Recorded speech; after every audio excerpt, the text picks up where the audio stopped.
Olá, bom dia. Há mais de 40 anos, no dia 20 de novembro, comemora-se o Dia da Consciência Negra. No entanto, a luta contra o racismo, a discriminação e o preconceito racial jamais cessaram. O movimento negro no Brasil tem buscado cada vez mais a conquista de direitos e cidadania. Para falar sobre esse assunto, o Diálogo Plural recebe o professor doutor Luiz Assunção, do Departamento de Antropologia da UFRN, e o dirigente do Sinteste-RN, Edson Lima. Bom dia, professor. Bom dia, Edson. Bom dia. Quando a gente vai falar na questão da consciência negra, e propriamente no negro, a gente volta e tem que repor ainda nas caravelas a vinda do negro para o Brasil. Como é que se deu esse processo? Esse processo de lá até aqui mudou, claro, mudou muito. Mas como é que se deu esse processo e hoje, como a gente vê essa questão do negro? Esse é um processo histórico que já é bastante conhecido, uma vez que ele é conteúdo do material didático do ensino de primeiro e segundo grau, né? Do ensino fundamental e do ensino médio, né? Mas é um processo violento, né?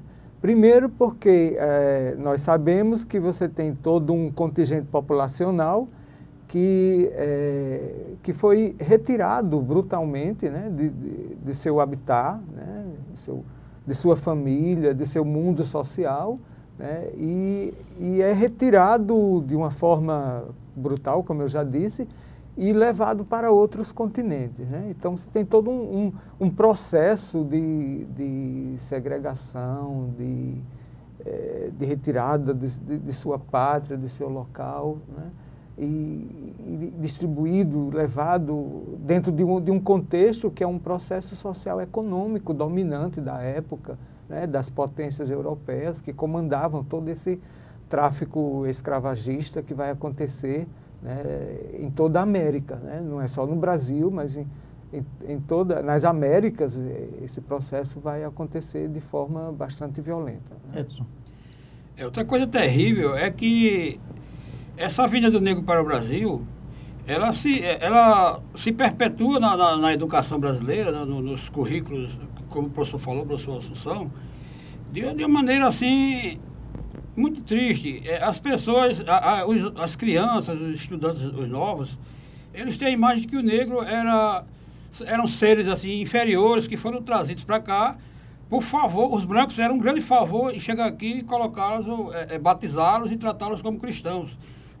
Na verdade, ferindo, esquecendo todo o potencial cultural que esse povo tinha. Quer dizer, uma tragédia social muito grande foi feita com os negros no Brasil. Professor, nessa chegada. Professor, o senhor acha que a didática ensinada aos alunos no primeiro e segundo grau, nessa vinda, é uma didática correta? Faz o aluno refletir e repensar sobre a questão da escravatura, da questão da consciência negra, do respeito ao negro? Olha, de um modo geral, sim. É claro que a gente sabe que tem as exceções, né, em termos da didática e dentro do processo de ensino-aprendizagem.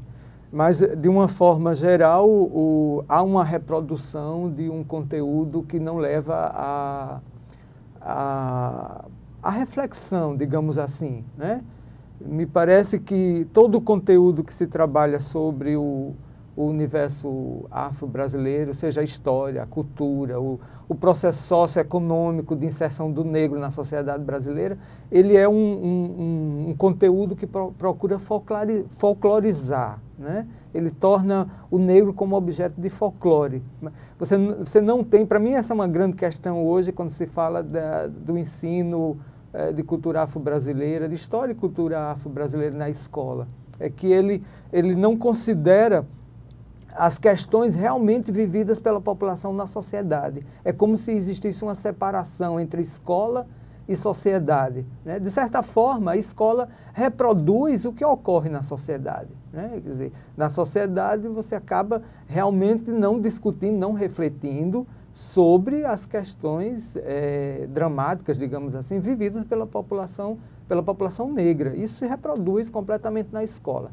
Mas com relação ainda à questão do processo, digamos, né, de transferência da população negra na condição de escrava da África para o Brasil, né, nós vamos perceber também que é uma verdadeira diáspora, né, no sentido dessa retirada da população do seu continente e de sua família, né, mas também um processo bastante violento no sentido de que há toda uma estrutura que desagrega os grupos sociais, né? Então você tinha populações que viviam em reinos na África, né? Você tinha populações já bastante com graus de conhecimentos tecnológicos bastante desenvolvidos, né?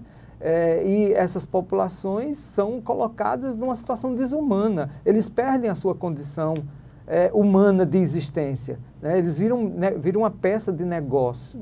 Meramente um objeto. Objeto, exatamente. Sem nenhuma condição de pensar, de refletir, de se mobilizar, né? Então, nesse sentido é que o processo vai ser violento.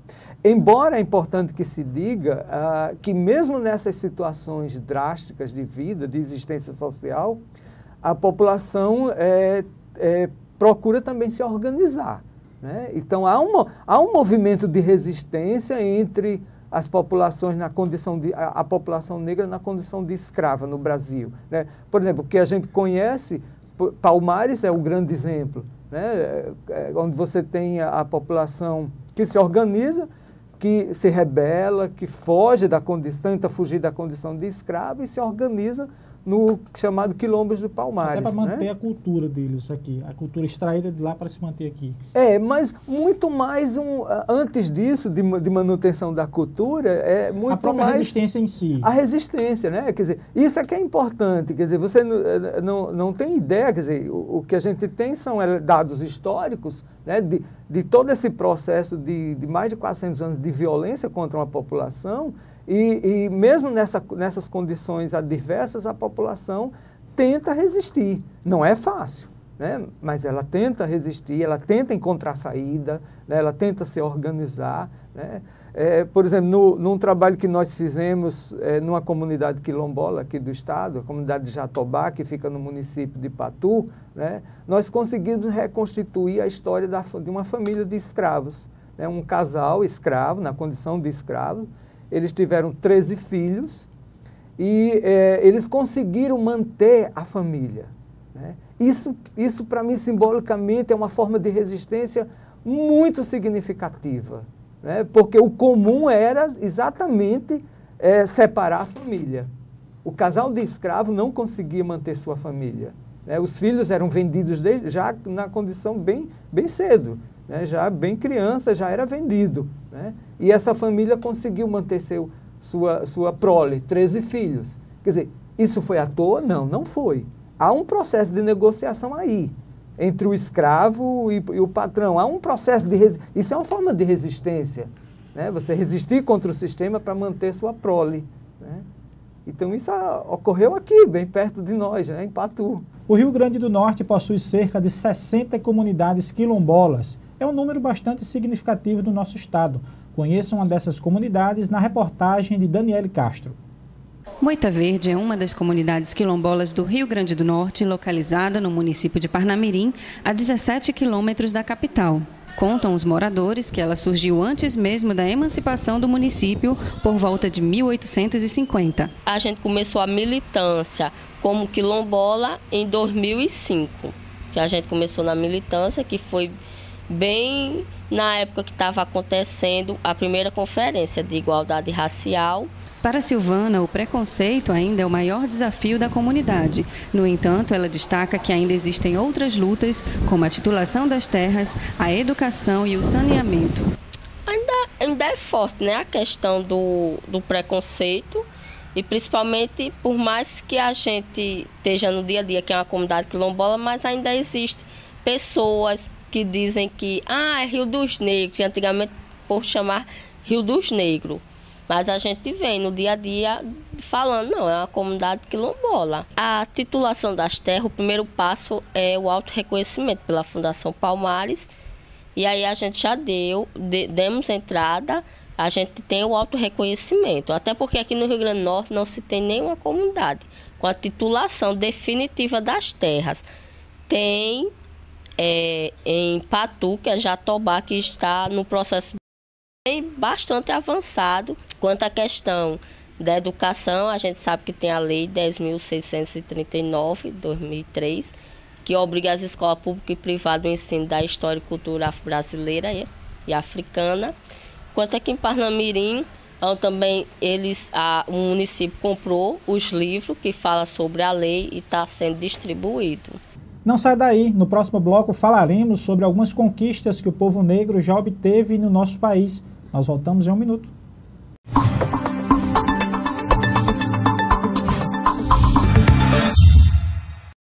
Estamos de volta com o programa Diálogo Plural, que conversa hoje com o professor do Departamento de Antropologia da UFRN, Luiz Assunção, e com o dirigente do Sinteste RN, Edson Lima. Professor, como a gente viu no bloco anterior, na matéria, a comunidade Moita Verde ainda pleiteia alguns de seus direitos, até a questão de inserção dentro de uma sociedade. Como é que se houve essa questão das comunidades quilombolas e como é que está o processo de, digamos assim, de legalização? Como você falou, no Rio Grande do Norte nós temos em torno de 60 comunidades, né? No Brasil, a Fundação Palmares estima que existem mais de 1.500 comunidades no Brasil inteiro, né? As comunidades quilombolas, elas passam por um processo administrativo jurídico bastante lento para chegar à titulação da terra, né? Esse processo começa exatamente com a solicitação de certificado da Palmares. Ela precisa ser certificada como comunidade quilombola. Essa certidão quem dá é a Palmares, a Fundação Palmares. Isso é só para a gente esclarecer para o nosso telespectador o que é a Fundação Palmares, rapidinho. É um órgão do Ministério da Cultura, né, criado exatamente para organizar, né, o universo cultural, pensar burocraticamente o universo cultural afro-brasileiro, né? Okay. Bom, antes do certificado tem um processo que é de identificação. As comunidades precisam exteriorizar essa identificação de ser uma comunidade negra, né, de ser uma comunidade quilombola. Quer dizer, uma via de mão dupla aí. Isso é um processo político, né? Quer dizer, as comunidades, elas se reconhecem como negras, como comunidades negras, e elas também são reconhecidas. Por exemplo, em um contexto rural, a comunidade, no seu entorno, é vista como uma comunidade negra, né? Por exemplo, os negros do Riacho, isso é um termo que é colocado pela própria comunidade, né? Então, os brancos, reconhecem a comunidade como negra, e a comunidade quilombola também se reconhece como negra. Então, esse é o início do processo, é o reconhecimento. Em seguida, nós temos um processo político que é da comunidade se assumir como comunidade quilombola. E aí então, ela vai pleitear a Palmares o certificado. Após o certificado, ela vai buscar, junto ao INCRA, vai iniciar um processo que é o chamado de processo de titulação, que é quando ela vai requerer um documento legal, né, que titula exatamente a sua relação com a terra, né, legaliza, né, a questão da comunidade com a terra. Porque a terra é a grande questão das comunidades quilombolas. Porque essas comunidades, a grande maioria, ela não tem documento de propriedade da terra. Ela não tem um documento legal que garanta o seu direito sobre a terra. A permanência dela naquele local. Ele não tem o bem, né, legal, o documento que legalize a terra, né? A Constituição Brasileira de 88, né, no seu artigo, o artigo 68 do Ato das Disposições Transitórias, esse artigo ele vai tratar dessa questão, né? A Constituição de 88 ela vai ser uma Constituição bastante inovadora, porque ela dá acesso às populações marginalizadas, às populações subalternas, ela dá acesso legal a essas populações, né? Por exemplo, esse artigo 68, ele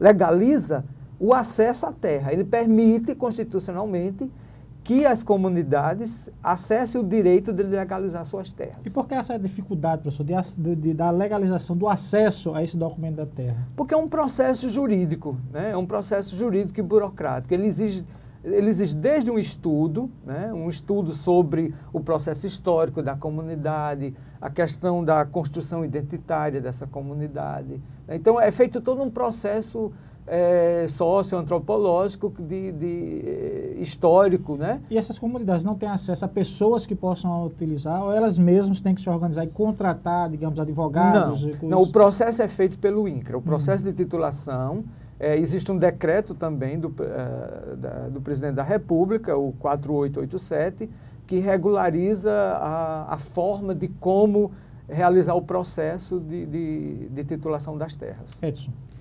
Professor, na verdade, o que a gente percebe é que o grande problema de um país gigante como o Brasil acaba sendo terra, correto? Com tanta terra, mas a burocracia impede que essa terra seja usufruída por quem é de direito. Isso a gente vê nas várias tentativas de reforma agrária que não anda, nesse problema das comunidades quilombolas, onde o órgão do governo, do próprio governo, que é criado para cuidar dessa questão, que é o INCRA, não consegue resolver esse problema. Então, eu acho que não teria, assim, por exemplo, pastorais da Igreja Católica, alguma entidade assim, não governamental envolvida nesse processo, que pudesse ajudar no trâmite desses processos? Veja, porque realmente é uma questão jurídica, né? Você vai legalizar a terra, então você tem toda uma legislação que vai conduzir, que vai encaminhar esse processo. Então, ele não tem como fugir da questão legal. A legislação que trava. Então, você vai desde o estudo, a pensar a questão da terra, né, de como fazer essa regularização, com base numa legislação. Então, a legislação não pode ser desconhecida, né? Por outro lado, você tem uma burocratização que realmente emperra todos os processos jurídicos, né? Isso também vai acontecer nos processos de titulação colocados pelo INCRA, né?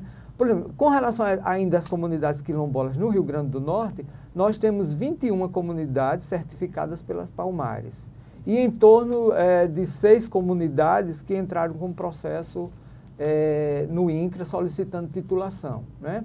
6 ou 7 comunidades.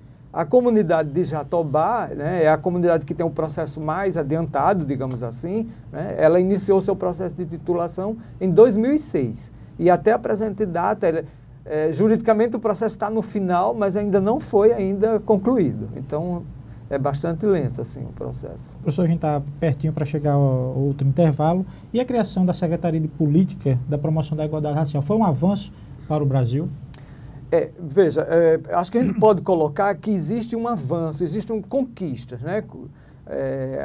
Acho que nas últimas décadas, principalmente a partir da Constituição de 88, e graças, eu acho que é importante colocar, graças à organização do movimento negro, né? O movimento negro, ele não é um movimento que vai atuar só nas últimas décadas. Você tem, desde o século passado, a década de 20, 30 principalmente, que você tem uma atuação muito grande do movimento negro, né? E é graças exatamente a esse movimento que vai mobilizar a sociedade, vai se organizar, vai colocar propostas, né? Então há sim conquistas, mas ainda tem muita coisa para conquistar, né?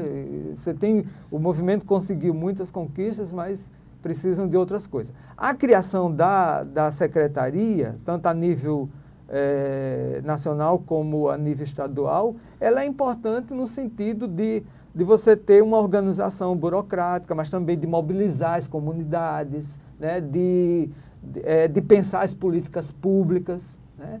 Porque todo o processo de ação para a população negra no Brasil, ela tem que ser vista como uma política pública, né? E essa política pública tem que ser coordenada. Eu acho que as secretarias é o local adequado realmente para pensar e mobilizar e pensar a ação das políticas públicas com relação à população negra.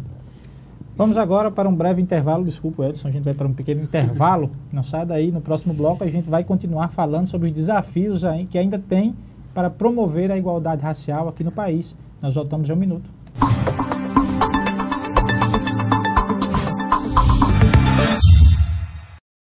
Estamos de volta com o programa Diálogo Plural, que conversa hoje com o doutor em Antropologia e professor da UFRN, Luiz Assunção, e Edson Lima, dirigente do Sinteste-RN. Edson, a gente vinha falando no bloco anterior sobre a questão das secretarias pelo governo estadual e federal. Como é que você tem essa visão dessa formação dessas secretarias? Eu vejo assim, da seguinte maneira. A criação das secretarias funciona mais como um sinalizador. No caso, o governo federal reconhece que existe a problemática do negro, das comunidades quilombolas, o governo do estado também.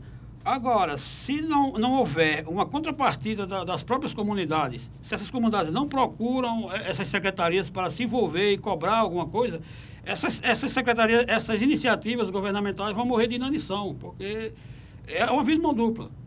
Se não tiver quem procure, quem demande por esse serviço, essas secretarias deixarão de existir por inércia mesmo.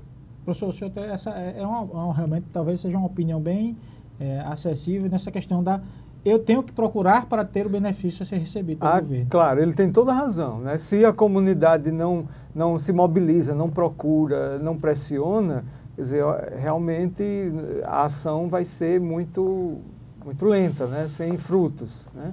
Há sempre a mobilização. Por exemplo, nos anos 80, a grande questão do movimento negro foi exatamente a mobilização contra a discriminação. Isso foi uma conquista, porque todo o movimento negro vai levar à criação de leis apropriadas mesmo para o combate ao preconceito e à discriminação, né? Quer dizer, isso aí foi uma grande conquista que a gente vai ter, né? Mas muitas outras coisas precisam ser colocadas, né? Por exemplo, no mercado de trabalho, a população ainda não é vista como igual, né? Há uma discriminação, por exemplo, na questão do salário, né? A população negra continua estatisticamente, o IBGE mostra isso. Estatisticamente mostra que a população tem sempre um salário menor, né? Quantitativamente, né? Então, eu acho que esses são pontos que precisam ser colocados, né? Há toda no imaginário brasileiro uma carga negativa quando se fala da população negra, negativa no sentido de que é vista como desocupada, como marginal, né? Enfim, toda uma carga que negativiza. Isso é uma ideia que vem do início da República. Isso atinge também na questão até que nós temos um Estado laico e na própria religiosidade da população negra, né? Daquele que traz no candomblé, e há uma resistência muito grande dentro da população. Eu diria que nós temos, assim, nos últimos anos, nós temos dois grandes problemas. Primeiro, a discriminação do negro na sociedade brasileira, né?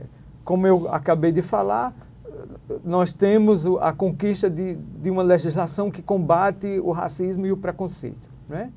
O grande problema atual que a população vive hoje é com relação à prática da sua religião, né? Então você tem hoje uma verdadeira intolerância religiosa, dos mais diferentes segmentos religiosos que existem na sociedade brasileira, né? Então, embora a Constituição também, a Constituição de 88, no seu artigo 5º, né, coloca a liberdade de culto, a liberdade de crença, a liberdade de organização religiosa, né? No entanto, na prática, isso tem sido muito difícil, né? A população religiosa não consegue, ela ainda se esconde para praticar seus cultos, suas crenças, né? Ela ainda é perseguida pelo vizinho, pela rua, né? Pelo bairro, né? E, inclusive, os meios de comunicação também, né?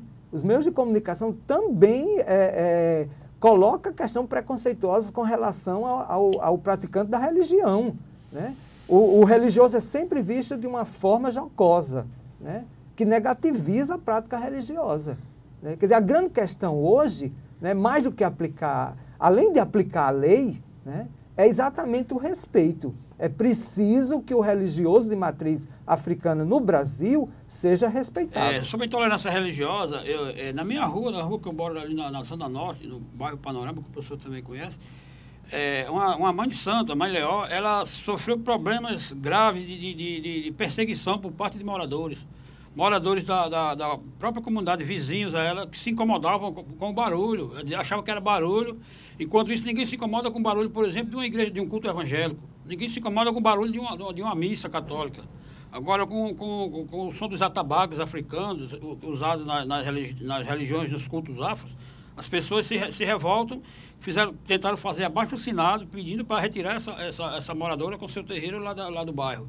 Eu, na época, era presidente do Conselho Comunitário, eu dei todo o apoio a ela, continuei, hoje em dia ela é muito grata, continua o terreiro lá, e é isso aí. Outra coisa que eu quero retomar, a questão do poder público, a falta de respeito das instituições públicas. Por exemplo, a prefeita de Natal, Micarla de Souza, ela teve a ousadia de colocar um monumento ao culto evangélico lá no terreiro, numa área que é tradicionalmente de cultura do candomblé na Praia do Meio. Isso revoltou as comunidades religiosas africanas daqui de Natal. Eles estão com um processo, inclusive, na Unesco, contra a prefeita Micala, a ex-prefeita Micala, sobre essa questão daquele monumento na praia de Iemanjá. Edson, até uma pergunta que eu faço e poderia também o professor responder. A nível nacional, nós estamos vendo aqui rapidinho, nós temos um minuto, nossa produção está falando, é a presença do Joaquim Barbosa no Supremo Tribunal Federal. Está sendo um exemplo extremamente positivo por ser um negro e está mostrando ali uma hombridade, a honestidade nos seus demais pares. Edson, o que você acha dessa questão? Eu acho fundamental a presença do Joaquim Barbosa, porque ele veio de origem humilde, estudou, não foi aí entra outra discussão, não foi necessário de cotas para ele estudar, bastou ele ter condições iguais para estudar. Então, esse discurso das cotas, eu particularmente, eu não sou muito favorável à questão das cotas. Eu acho que tem outras maneiras de se incentivar a participação, uma melhoria na educação. O Barbosa está lá, ele parece que é visto assim como uma coisa exótica, uma coisa diferente no meio de vários juízes, quando, na verdade, ele deve ser avaliado pela sua competência, independente da sua cor. Se isso acontecesse, essa pergunta, por exemplo, não seria colocada no momento desse, não é isso? Ok. Professor Edson, 20 segundinhos que a gente está terminando nosso programa. Acho que é importante, acho que repercute positivamente, né, a presença do magistrado. Agora, nós precisamos, a sociedade precisa aumentar esse número. A sociedade precisa criar uma classe média negra. Me parece que esse é o grande medo da sociedade brasileira, é exatamente ter uma classe média negra, né? E isso precisa acontecer. Não pode ser só um caso. Precisa criar uma classe média negra, né? E aí sim, aí nós vamos ter outros tipos de conquistas. Pronto, nós estamos encerrando o nosso programa Diálogo por Alto. Professor, muito obrigado, professor Dr. Luiz Assunção. 10 segundinhos para seus agradecimentos e o Edson também. Eu agradeço, né, o convite. Para mim foi um prazer participar e discutir questões tão sérias e tão gritantes na sociedade brasileira. Edson? Eu avalio como positiva a decisão do CITEST de fazer esse programa, apesar do tempo ter sido curto, né, professor? Tem muita coisa ainda para se falar, né? Inclusive, eu deixo no ar aqui o convite ao professor para futuramente a gente fazer um debate mais amplo sobre essa questão do negro lá dentro da universidade. E agradecer aos telespectadores e à produção do programa. Obrigado a todos. Se você quiser mais informações sobre o Diálogo Plural, acompanhe as atualizações no nosso Twitter, que é o @SintestRN, no nosso site, que é o www.sintestrn.org.br, ou na nossa página do Facebook, que é o facebook.com/SintestRN. Agradecemos a sua companhia e até o próximo sábado.